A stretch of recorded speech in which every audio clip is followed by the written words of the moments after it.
नमस्कार विद्यार्थी मित्रांनो, तर आपल्याला या लेक्चरमध्ये मानव संसाधन व्यवस्थापनातील पुढचा पॉइंट म्हणजेच काय, तर मानव संसाधन व्यवस्थापनाची उद्दिष्टे म्हणजेच काय, objective of human resource management किंवा ऑब्जेक्टिव्ह ऑफ HRM.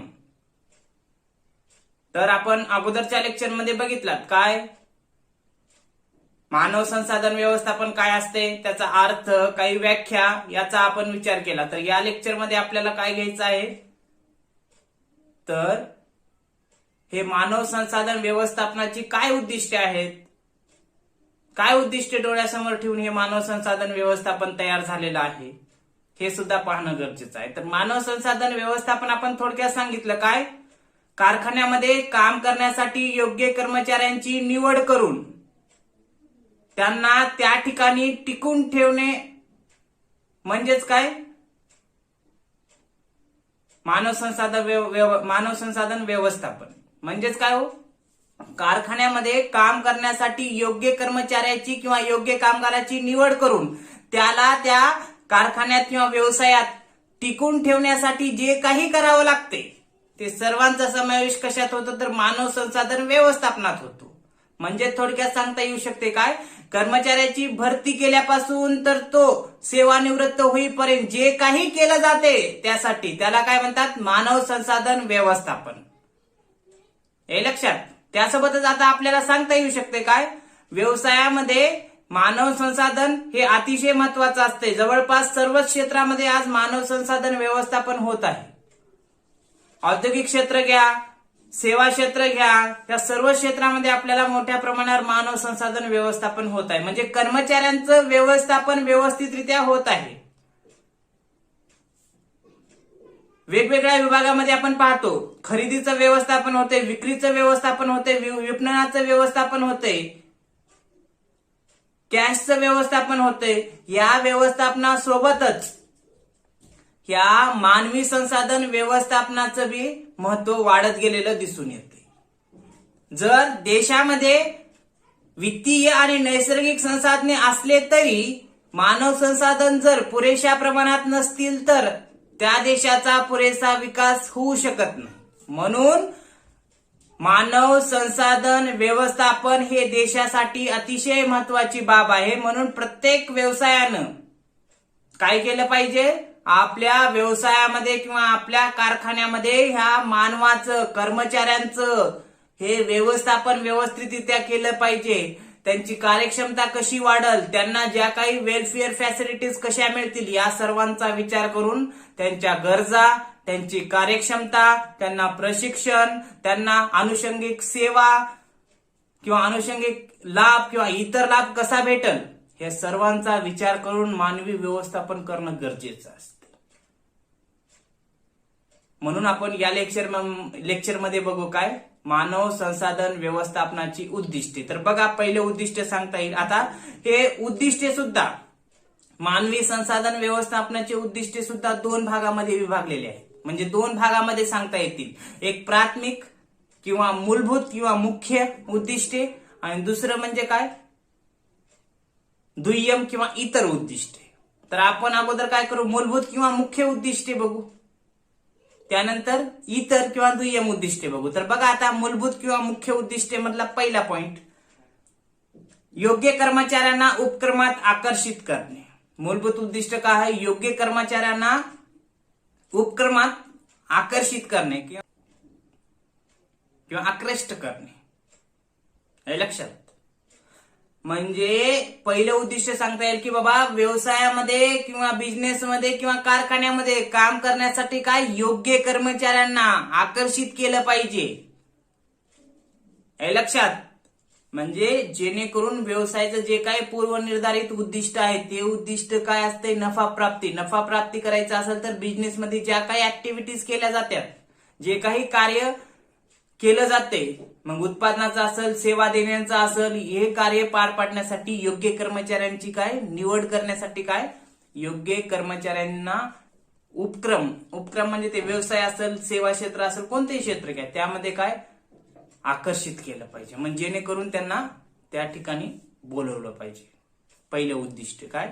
योग्य कर्मचाऱ्यांना व्यवसायामध्ये किंवा उपक्रमामध्ये आकर्षित करणे. दुसरं उद्दिष्ट, योग्य कर्मचाऱ्यांची उपक्रमात नियुक्ती करणे. या ठिकाणी दुसरा पॉइंट सांगता येऊ शकते का? योग्य कर्मचाऱ्याची उपक्रमात नियुक्ती करणे म्हणजे निवड करणे. आता व्यवसायामध्ये कर्मचारी लागणार आहेत, मग कंपनी किंवा व्यवसाय काय करतो? जाहिरात देतो. हे लक्षात, भरती करून घेतो. जाहिरात दिल्यानंतर अर्ज येतात, अर्जाची झाल्यानंतर अर्जाची छाननी होते, वेगवेगळ्या टेस्ट घेतल्या जातात, चाचण्या घेतल्या जातात, मुलाखती होतात आणि मुलाखती झाल्यानंतर योग्य कर्मचाऱ्याची काय म्हणजे योग्य उमेदवाराची त्या व्यवसायामध्ये कर्मचारी म्हणून काय नियुक्ती केली जाते किंवा निवड केली जाते. म्हणजेच व्यवसायामधील उपक्रमामध्ये योग्य कर्मचाऱ्याची निवड करणे हे दुसरं उद्दिष्ट. पहिलं उद्दिष्ट काय?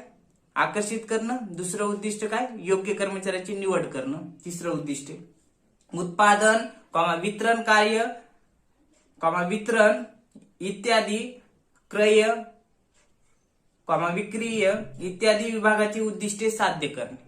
तिसरं उद्दिष्ट काय सांगता येईल की जे काही व्यवसायामध्ये उत्पादन कार्य असेल, त्यासोबतच वित्तीय कार्य असेल आणि त्यासोबतच वितरण म्हणजे प्रोडक्शन करायचे, त्यासोबतच काय डिस्ट्रीब्युशन करायचे, फायनान्स पैसा मिळवायचे, हे लक्षात, वित्तीय कार्य करायचे, त्यासोबतच काय करायचे की खरेदी विक्रीचं कार्य करायचे. मग हे खरेदी विक्रीचं कार्य करत असताना काही उद्दिष्टे असतात, ते उद्दिष्ट या कर्मचाऱ्यांच्या माध्यमातून साध्य करणं. तिसरं उद्दिष्ट काय?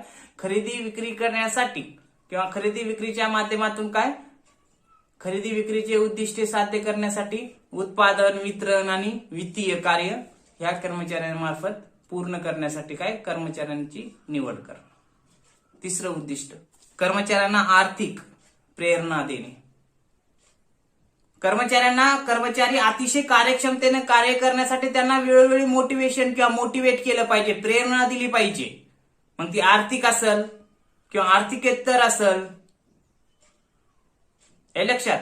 अशा प्रेरणा जर कर्मचाऱ्यांना दिल्या तर कर्मचारी काय होऊ शकतो की अतिशय कार्यक्षमता वाढून चांगल्या पद्धतीनं इफेक्टिव्हपणे आपलं बेस्ट देण्याचं कार्य करत असतं. म्हणजे आर्थिक प्रेरणा म्हणजे त्यांना तर वेतन आपण त्याचा मोबदला म्हणून देत असतो, त्यासोबतच इतर काही सेवा देता येतात का बघायचा, अनुषंगिक लाभ, हे लक्षात. त्यासोबतच त्यानं काम केलं तर त्याची काय करायचं, त्याचं कौतुक करायचं की बाबा तू छान काम केलास, आणखीन तू चांगलं करू शकतोस. असं जर कौतुक केलं तर तो संबंधित कर्मचारी काय करू शकतो, चांगलं काम करू शकतो. आर्थिक मोबदला जर त्याला भेटत आहे, त्यासोबतच जर समजा त्याच्या मुलांसाठी जर शिक्षणाची काही सुविधा दिली, कारखान्यामध्ये किंवा मग कंपनीमध्ये टिफिनची सोय केली म्हणजे जेवणाची सोय केली, त्याला अलाउन्सेस दिले, त्याला HRA दिले,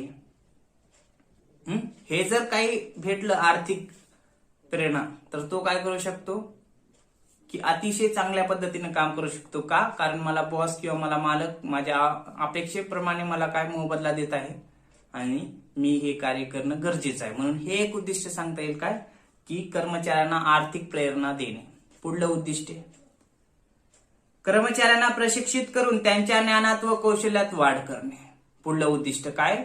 व्यवसायाची उद्दिष्टे जर साध्य करावयाची असतील तर व्यवसायाचा मालक काय करत असतो, व्यवसायामधील कर्मचाऱ्यांना प्रशिक्षण देत असतो, ट्रेनिंग देत असतो. ट्रेनिंग दिल्यामुळे काय होते, एक तर त्यांच्या कौशल्यात वाढ होते कर्मचाऱ्यांच्या, त्यासोबतच त्यांच्या ज्ञानात वाढ होते, हे लक्षात. म्हणून जर त्यांना कौशल्यात जर ट्रेनिंगच्या माध्यमातून किंवा प्रशिक्षणाच्या माध्यमातून वाढ केली आणि त्यांच्या ज्ञानात वाढ केली तर कर्मचारी अतिशय चांगल्या पद्धतीने काम करू शकतो. उदाहरणार्थ पूर्वी संगणक नव्हते, संगणकाचं ज्ञान मोठ्या प्रमाणावर नव्हतं, पण प्रत्येक व्यावसायिकांनी काय केलेलं आहे की बाबा संगणकाचं ज्ञान देण्यासाठी स्वतंत्र जागा तयार केलेली आहे, म्हणजे ट्रेनिंग सेंटर. थोडक्यात म्हणजे कर्मचाऱ्यांना काय संगणकाचं ज्ञान नसेल, इतर कौशल्य असतील किंवा इतर त्यांच्या ज्ञानात वाढ घडवून आणायची असेल तर त्यांना ती ट्रेनिंग दिली जाते.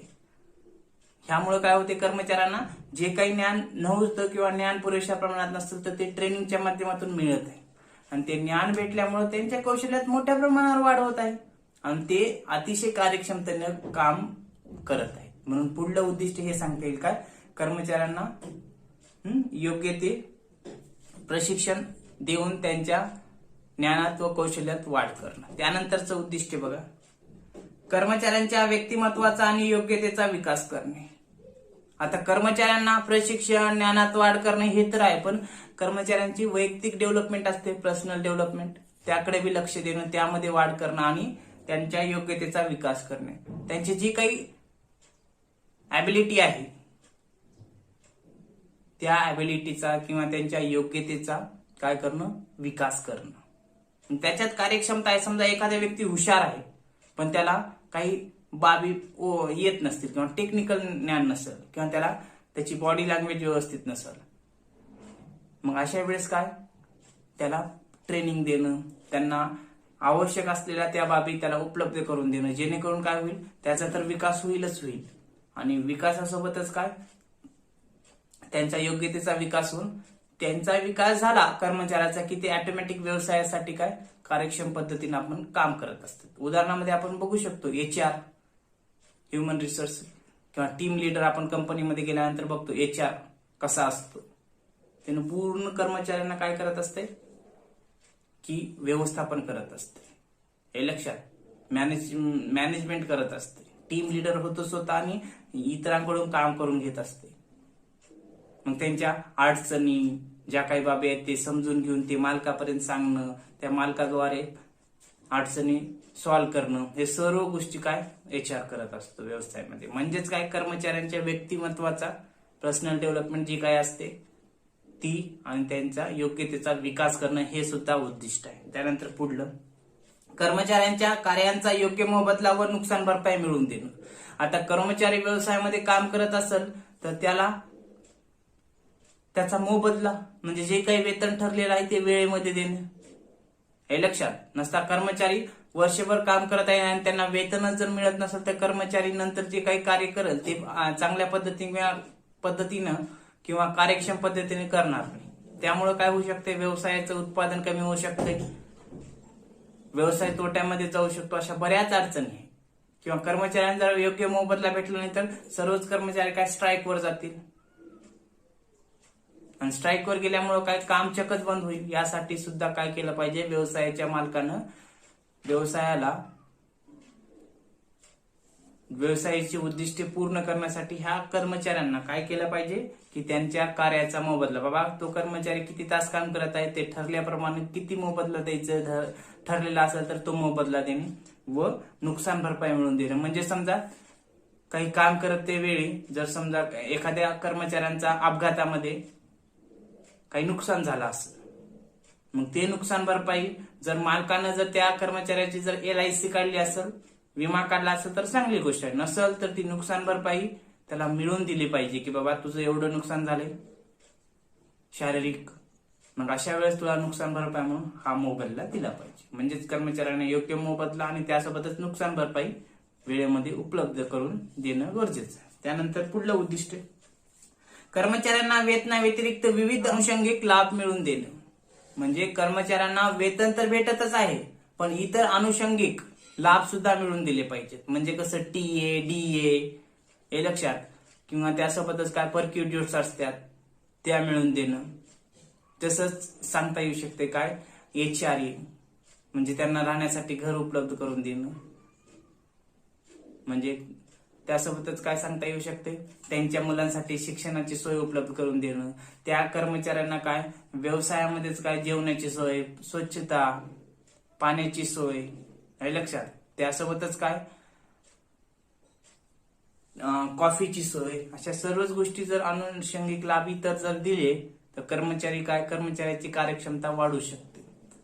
आणि त्यासोबतच काय त्यांना येण्या जाण्यासाठी जर एखादी जर गाडी जर दिली तर कर्मचारी काय वेळेमध्ये काय कंपनीमध्ये किंवा व्यवसायामध्ये येऊ शकतो आणि कार्य आपलं अतिशय चांगल्या पद्धतीनं करू शकतो. म्हणजेच काय कर्मचाऱ्यांना वेतनाव्यतिरिक्त इतर लाभ मिळवून देणे. इतर लाभ म्हणजे मी सांगितलं HRA असेल किंवा मग ग्रॅच्युटी असेल, परक्युट्यूट्स असतील, अशा ज्या काही वेगवेगळ्या अलाउन्सेस असतील हे मिळवून देणं. त्यांचा इन्शुरन्स काढणं, विमा काढणं, त्यासोबतच त्यांच्या मुलांना शिक्षणाची सोय उपलब्ध करून देणं, त्यासोबतच काही महिला शिक्षण असतील तर त्यांना त्यांच्या मुलासाठी पाळणाघर तयार करणं, जेणेकरून ते महिला काम करत असताना त्या लेकरांना पाळणाघरामध्ये राहण्याची सोय करणं तिथं, हे लक्षात. अशा जर अनुषंगिक लाभ जर त्यांना प्राप्त करून दिला तर कर्मचाऱ्यांचाही विकास होऊ शकतो आणि व्यवसायाची उद्दिष्टे साध्य करता येऊ शकतात. त्यानंतर पुढलं उद्दिष्ट औद्योगिक संबंधात सुधारणा करणे. औद्योगिक संबंधात सुधारणा म्हणजे काय? इंडस्ट्रियल रिलेशन असते, मालकाचा आणि जे काही कर्मचाऱ्यांचा संबंध असतो यामध्ये आहे का नाही, जर डिस्प्यूट्स वाद जर झाले तर ते वाद पार मग व्यवसायाला कुठेतरी तोट्यामध्ये किंवा नुकसानीमध्येच आणून सोडतात किंवा व्यवसायाच्या मालकाला कंगालच करून सोडतात. मग अशा वेळेस काय असलं पाहिजे की व्यवसायाच्या मालकानं आपल्या कर्मचाऱ्यासोबत जे काही रिलेशन आहेत ते व्यवस्थितरित्या मेंटेन केले पाहिजेत, किंवा व्यवसायाचा संबंध जर इतर उद्योगधंद्याशी येत असेल, इतर व्यवसायाशी येत असेल तर त्यांच्यासोबत सुद्धा व्यवसायाच्या मालकानं इतरांशी सुद्धा संबंध काय चांगले मेंटेन केले पाहिजे. किंवा खरेदी विक्री होत असते, देवाणघेवाण मोठ्या प्रमाणावर होत असते, मग एका बिझनेसला कच्चा माल जर दुसऱ्या बिझनेस कडून जर उपलब्ध होत असेल तर मग त्यांच्यासोबत जे काही रिलेशन आहे व्यवस्थितरित्या मेंटेन केलं पाहिजे. जर समजा जर काही डिस्प्यूट झाले तर बरंच नुकसान होऊ शकते. म्हणून हे एक उद्दिष्ट सांगता येईल की व्यवसायामध्ये काय, मानव संसाधन व्यवस्थापनाचं पुढचं उद्दिष्ट म्हणजे काय की औद्योगिक संबंधात सुधारणा घडवून आणणे, हे एक उद्दिष्ट सांगता येऊ शकतात. मग पुढले आता दुय्यम उद्दिष्ट किंवा इतर उद्दिष्टे काही सांगता येतील तर बघा, त्याच्यामध्ये इतर उद्दिष्टामध्ये सांगता येऊ शकते काय, मानवी संसाधन व्यवस्थापनाचे काही इतर उद्दिष्टे दिलेले आहेत बरं का. हे झाले मुख्य, अगोदर जे आपण पाहिलात 9, हे झाले मूलभूत. आता इतर किंवा दुय्यम उद्दिष्टे म्हणून सुद्धा ओळखलं जाते. त्यामध्ये बघा, उत्पादनाच्या कार्यात कर्मचाऱ्यांना किंवा कर्मचाऱ्यांचा महत्तम उपयोग करून घेणं, पहिलं उद्दिष्ट. काय पहिलं उद्दिष्ट बरं का, उत्पादनाच्या कार्यात कर्मचाऱ्यांचा महत्तम उपयोग करून घेणं. आता व्यवसायाचा मालक काय करत असतो, व्यवसायाची जी काही कार्यक्षमता आहे ही कशावर अवलंबून असते तर कर्मचाऱ्यावर असते. मग कर्मचाऱ्यांनी आपलं काम चांगल्या पद्धतीनं इफिशियंट पद्धतीनं करावं, उत्पादन वाढावं, यासाठी काय व्यवसायाचा मालक त्यांना वेतन म्हणून मोबदला देत आहे, वेतन व्यतिरिक्त अनुषंगिक लाभ देत आहे. त्यासोबतच त्यांना जेवढं होईल त्यांचा विकास करण्यासाठी प्रशिक्षण असेल, ज्ञानात वाढ असेल, व्यक्तिमत्व विकास असेल, हे सर्वच बाबी उपलब्ध करून देत आहे. आणि मालकाचा उद्देश काय असतो की बाबा त्यांनी कार्यक्षम पद्धतीनं काम केलं पाहिजे. जर कर्मचाऱ्यांना ह्या सर्व गोष्टी भेटल्या तर त्यांचा जास्तीत जास्त वापर करून घेऊन उत्पादनाच्या कार्यात कर्मचाऱ्यांचा महत्तम वापर करून घेता येऊ शकतो, हे लक्षात. त्यानंतरचा पुढला पॉइंट बघा, संघटना दीर्घ कालावधीपर्यंत टिकवण्यासाठी मदत करणं. जे काही व्यवसाय आहे हा लॉंग टर्म किंवा दीर्घ कालावधीसाठी टिकून राहावा म्हणून त्यांचा काय करणं, उपयोग करून घेणं. जर कर्मचारी जर काम करत नसतील, कर्मचारी जर स्ट्राईकवर जात असतील, कर्मचारी जर काम करत नसतील, अशा वेळेस काय होऊ शकते, तो व्यवसाय दीर्घ कालावधीपर्यंत टिकू शकतो का? नाही ना. मग अशा वेळेस काय केलं पाहिजे की व्यवसायाच्या मालकानं या मानवी संसाधन व्यवस्थापनाच्या माध्यमातून काय केलं पाहिजे, संघटना दीर्घ कालावधीपर्यंत म्हणजे व्यवसाय दीर्घ कालावधीपर्यंत कशा पद्धतीनं टिकून राहील यासाठी त्यांचा उपयोग करून घेणं, हे एक उद्दिष्ट सांगता येईल. त्यानंतर पुढलं, कर्मचाऱ्यांना समाधान प्रदान करून नवनवीन रोजगार संधी उपलब्ध करून दे.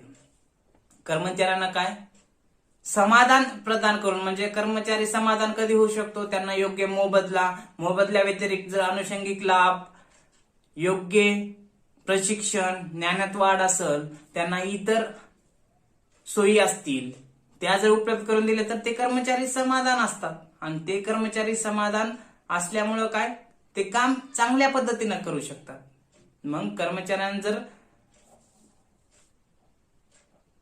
वेगवेगळ्या सुविधा उपलब्ध करून दिल्या तर कर्मचारी समाधान असतो. त्यासोबतच काय, रोजगार प्रदान करणं किंवा रोजगाराच्या सुविधा उपलब्ध करून देणं. आता काही कर्मचाऱ्यांना कसं की ड्युटी 8 तासाची असेल, मग 8 तास कर्मचारी काम करत असतो, त्यानंतर जर त्याला करावायचं असेल तर त्यासाठी काय रोजगार उपलब्ध करून देणं. रोजगाराच्या संधी देणं, पार्ट टाइम किंवा मग जे काही ओव्हर टाइम म्हणता येईल. काही कर्मचारी पार्ट टाइम करतात, काही कर्मचारी फुल टाइम करतात, काही कर्मचारी ओव्हर टाइम काम करत असतात. मग अशा वेळेस काय, त्या कर्मचाऱ्यांना रोजगाराच्या संधी उपलब्ध करून देणं, आणि रोजगाराच्या संधी उपलब्ध करून देऊन त्यासोबतच त्यांना काय, त्यांचं समाधान कशा पद्धतीनं होईल हे व्यवसायाच्या मालकानं या मानव संसाधन व्यवस्थापनामधून बघितलं पाहिजे. हे एक उद्दिष्ट सांगता येईल. त्यानंतर पुढलं उद्दिष्ट, समूह समाजाला योग्य वस्तू व सेवा प्रदान करण्यास मदत करणे. आता व्यवसायाचं उत्पादन ह्या कर्मचाऱ्यांच्या मार्फत केलं जाणार आहे. कर्मचाऱ्यांचं जर मानव संसाधन व्यवस्थापन केलं, कर्मचाऱ्यांचं जर व्यवस्थापन योग्यरित्या केलं तर ते कार्यक्षम पद्धतीनं काम करणार आहेत, आणि कार्यक्षम पद्धतीनं काम केले असतील तर ते काय, योग्य पद्धतीनं वस्तूंची निर्मिती केली जाणार आहे. आणि योग्य वस्तूची निर्मिती केल्यामुळं किंवा वस्तू व सेवा या समाजापर्यंत किंवा मग ग्राहकापर्यंत पोहोचणार आहेत. मग अशा वेळेस काय केलं पाहिजे की समूह समाजाला योग्य वस्तू व सेवा प्रदान करण्यास मदत करणे. म्हणजे या कर्मचाऱ्यांचा व्यवस्थापन करून या कर्मचाऱ्यांच्या मार्फत जे काही समूह किंवा समाज आहे या समाजाला योग्य वस्तू व सेवा प्रदान करण्यासाठी यांचा उपयोग करून घेणं, हे एक उद्दिष्ट सांगता येईल. त्यानंतर पुढलं, उपक्रमाची उद्दिष्टे साध्य करण्यासाठी मदत करणे. आता उपक्रमाची किंवा संस्थेची किंवा संघटनेची किंवा व्यवसायाची काय उद्दिष्टे असतात, काही प्राथमिक असतात, ते म्हणजे नफा प्राप्ती, त्यानंतर विक्रीमध्ये वाढ करणे, ग्राहकांचं समाधान करणं, मार्केटमध्ये आपली पत निर्माण करणं किंवा पत कायम ठेवणं, असे बरेच उद्दिष्टे असतात. मग हे उद्दिष्टे जर साध्य करायचे असतील तर ते साध्य करण्यासाठी काय केलं पाहिजे, मदत केली पाहिजे. हे कर्म मानव संसाधन व्यवस्थापन जेव्हा केलं जाते त्या मानव संसाधन व्यवस्थापनामधून जे काही संस्थेची, संघटनेची किंवा उपक्रमाची उद्दिष्टे आहेत ती उद्दिष्टे साध्य करता येऊ शकतात. म्हणून हे एक उद्दिष्ट सांगता येईल. अशा पद्धतीने या ठिकाणी हे काही मुख्य किंवा मूलभूत आणि इतर किंवा दुय्यम उद्दिष्टे सांगता येऊ शकतात. हे लक्षात, म्हणजे थोडक्यात मानव संसाधन व्यवस्थापन करण्याचे काही उद्दिष्टे हे डोळ्यासमोर ठेवून व्यवसाय कार्य करत असतो किंवा व्यवसायामधील जो काही व्यवस्थापक असतो ते व्यवसायातील कर्मचाऱ्यांचं किंवा मानवाचं किंवा कामगाराचं व्यवस्थापन व्यवस्थितरित्या करून व्यवसायाची उद्दिष्टे, त्यासोबतच कर्मचाऱ्यांचं विकासासाठी, कर्मचाऱ्यांच्या विकासासाठी त्यांना मोबदला, त्यांना नुकसान भरपाई किंवा त्याला आनुषंगिक लाभ किंवा त्यांची कार्यक्षमता वाढावी म्हणून त्यांना प्रशिक्षण, योग्य निवड, हे लक्षात उपक्रमामध्ये समाविष्ट करून घेणं. त्यासोबतच जे काही व्यवसायाची उद्दिष्टे आहेत ते उद्दिष्टे साध्य करण्यासाठी महत्तम उपयोग करून घेणं.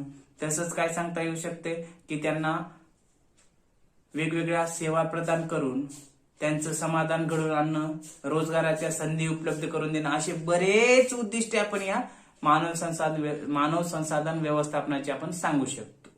हे लक्षात. यानंतरच्या पुढल्या लेक्चरमध्ये आपण काय करू की मानव संसाधन व्यवस्थापनाची व्याप्ती बघू.